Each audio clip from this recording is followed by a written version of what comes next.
صاحب یوسف صاحب میں یہی سوال لے کے چلتا ہوں اور یہ پوچھتا ہوں کہ اختیارات ملتے ہی کہتے ہیں جمہوری نمائندے جو ہیں وہ آمر بن جاتے ہیں، تو آپ سمجھتے ہیں کہ یہ جو آئینی ترمیم لائی جا رہی ہے یہ صرف اختیارات کے لیے لائی جا رہی ہے، اس آئینی ترمیم سے عوام کو، لوگ کو کوئی فائدہ نہیں ہوگا یا ہوگا؟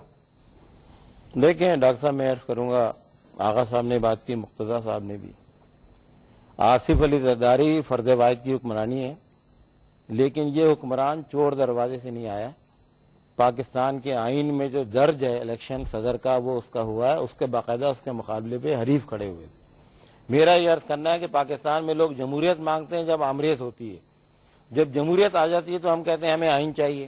دیکھیں 73 کا آئین اپنے خالق ذوالفقار علی بھٹو کو نہیں بچا سکا۔ پارلیمنٹ کی بالادستی کی بات ہو رہی ہے، نواز شریف کے دور میں آئینی ترمیم 13 منٹ میں پاس ہوئی ہے جناب۔ یہاں بیٹھ کے لوگ شاعری کر رہے ہیں، پاکستان کے عوام نے روٹی کپڑا مکان کے لیے ووٹ دیے اور جو 98% مظلوم بھوکے محروم عوام ہیں ان کے حقوق کے لیے ووٹ دیے۔ عوام سے آپ جا کے پوچھیں ٹھیلے والے سے کہ صاحب تجھے آئین چاہیے روٹی چاہیے، وہ کہتا ہے مجھے روٹی چاہیے۔ یہ سیاستدانوں کی ناکامی ہوگی اگر یہ اس موقع سے انہوں نے فائدہ نہیں اٹھایا۔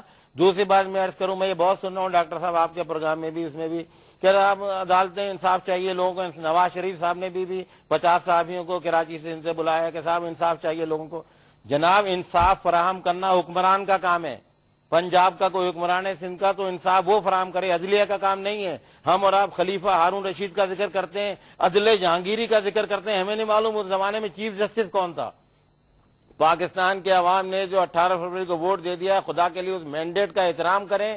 سیاستداں اپنے اختلافات کو چھوٹے موٹے طے کریں۔ یہ آئینی جو بحران پیدا کر رہے ہیں یہ ایک بہت بڑی سازش مجھے نظر آ رہی ہے۔ اور میں آپ کو بتاؤں آج ایک اہم اخبار کے اندر ایک مضمون کی سرخی ہے کہ اگلا بجٹ کون پیش کرے گا۔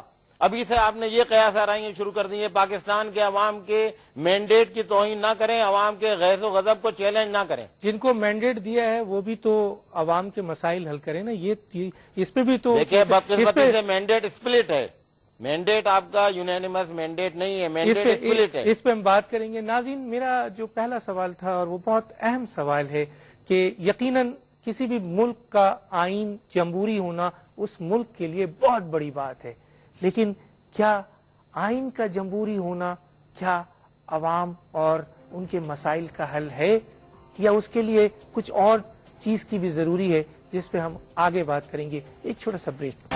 کیا واقعی 18ویں ترمیم کے آنے کے بعد پارلیمنٹ کی بالادستی ہوتی ہے اور وزیر اعظم با اختیار ہوتا ہے اور پارلیمانی نظام آ جائے گا؟ تو میں نے جو یہ 4-5 کوشچن کیے تھے، تو کیا اس وقت عوام ان چیزوں کا احتساب کر سکیں گے؟ حکمرانوں کا، ان کے احساسوں کا، ان کے فلاح کے لیے کام ہوں گے، راستے کھل جائیں گے، ان کے مسائل حل ہوں گے؟ کیا کہیں گے آپ؟ لیکن ڈاکٹر صاحب میں ٹویسٹ نہیں کروں گا، میں صاف بات کروں گا۔ پاکستان اپنی بقا کی جنگ لڑ رہا ہے۔ پاکستان اس وقت ویتنام بنا ہوا ہے۔ سوات کے اندر جس طرح آپ کے 150-200 اسکول جل گئے ہیں بچیوں کے، جو تعلیم سے آپ کو محروم کر رہا ہے، وہ جاہل معاشرہ پیدا کرنا چاہ رہا ہے وہ طبقہ۔ یہاں بیٹھ کے آئین کی 18ویں ترمیم 17ویں ترمیم بالکل irrelevant ہے جناب۔ اس وقت آپ پاکستان کو بچائیں۔ پاکستان میں ایئر فورس کے جہاز بمباری کر رہے ہیں، پاکستان کی توپیں اور ٹینک جو ہیں وہ فاٹا اور سوات میں گئے ہوئے ہیں، اور بلوچستان میں پوری باقاعدہ گوریلا وار ہو رہی ہے۔ ہم یہاں بیٹھ کے 2 صوبوں کے جو لوگ جو ہیں نا وہ شاعری کر رہے ہیں بیٹھے ہوئے، آئین کے جی آئین فلاں ترمیم آ جائے گی۔ یہ 12 اکتوبر 99 کو تو جناب وزیر اعظم با اختیار تھا، صدر فاروق لغاری کو ہٹا دیا گیا تھا، پھر کیوں پرویز مشرف کہاں سے نمودار ہو گیا؟ ذوالفقار علی بھٹو با اختیار وزیر اعظم تھا، صدر فضل الہی کے لیے کہتے تھے یہ ایوان صدر پہ لکھا ہوا ہے کہ صدر کو رہا کرو۔ یہ پاکستان کے عوام اس وقت پاکستان کو بچانے کی جنگ لڑ رہے ہیں ڈاکٹر صاحب۔ یہ ڈائیورجن ہے، یہ باقاعدہ ایک غیر ملکی طاقتوں کی سازش ہے کہ ان کو آئین اور پارلیمنٹ کی اور عدلیہ کی بحث میں الجھا دو۔ اس وقت عام آدمی سے پوچھیں وہ کہے گا جناب ملک جا رہا ہے، ملک خطرے کے اندر ہے۔ آپ کی جو رٹ تھی 70% پاکستان کی جو رٹ تھی وہ ختم ہو کے 50% پہ آ گئی ہے۔ میں پڑھا تھا کامل حیات صاحبہ کا آرٹیکل آیا اخبار میں، انہوں نے کہا جناب سوات کی جو صورتحال ہے الارمنگ ہے، سوات اسلام آباد سے 100 میل دور ہے۔ ہمارے لوگ بیٹھ کے بحث کر رہے ہیں کہ صاحب اوباما آ گیا، محمد بن قاسم آ گیا، پتہ نہیں کیا مسئلے حل کر دے گا۔